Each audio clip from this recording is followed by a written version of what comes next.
has withdrawn from the debate, so I call Lord Moylan. My Lords, we've had so much contentious legislation in this chamber recently, some of it causing noble lords genuine, including myself, genuine anguish, that my sole purpose, I think, in putting my name down originally to speak in this debate was simply to thank my noble friend for bringing forward an instrument around which I thought we would all be able to unite quite joyfully. After all, we voted to leave the ambit of EU law as a country, and noble lords from all sides of the House have bought into that. Indeed, I recall the noble lady Baroness Jones of Mulscombe, whom it's always a pleasure to follow, was a keen advocate of Brexit alongside us at the time, and we achieved our objective. It was a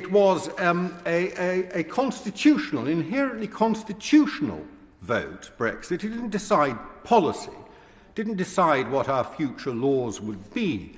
It decided to change dramatically the locus of where those laws would be made, restoring that to our own democratic institutions and the electorate on which they depend.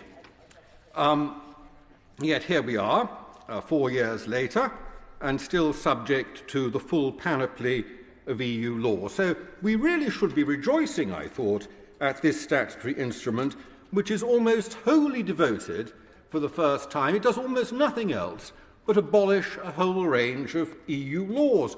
Clause after clause simply sends regulations bowling like nine pins out of existence and off the statute book. But into this, what inherently joyful event, the noble Lord Stevenson of Balmacara seeks to persuade your lordships to introduce a note of regret.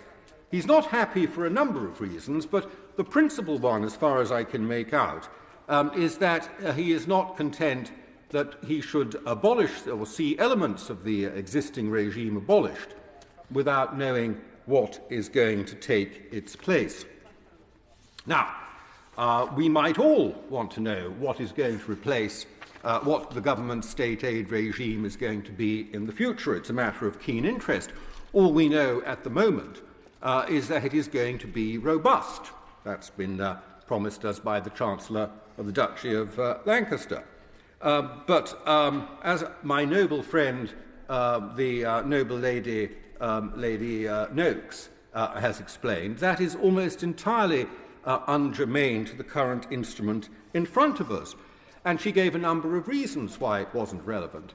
But there is another, which of course is that it would be naive of the government to put forward at the moment what its state aid subsidy regime is going to be in the context of the protracted negotiations we're in with the European Union about our future relationship.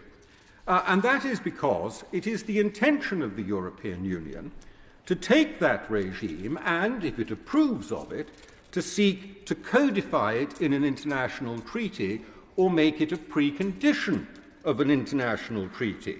That is, they wish to recover their influence over our industrial subsidy strategy before they've even relinquished it, to de-democratise it and to take it out of the hands of the electorate.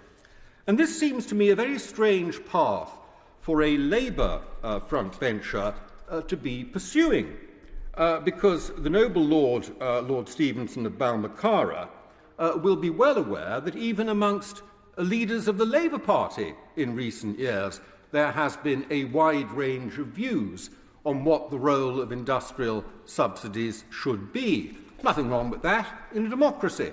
There's bound to be a wide range of views.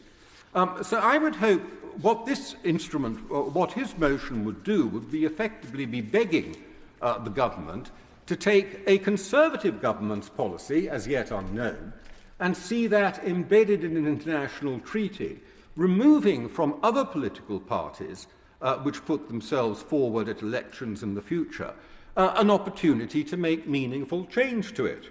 And I think that is a very strange and difficult path to go down. So, my Lords, my view is that in the interests of our democracy and maintaining democratic control over our policy, this regret motion should be rejected. Baroness Fox of Buckley.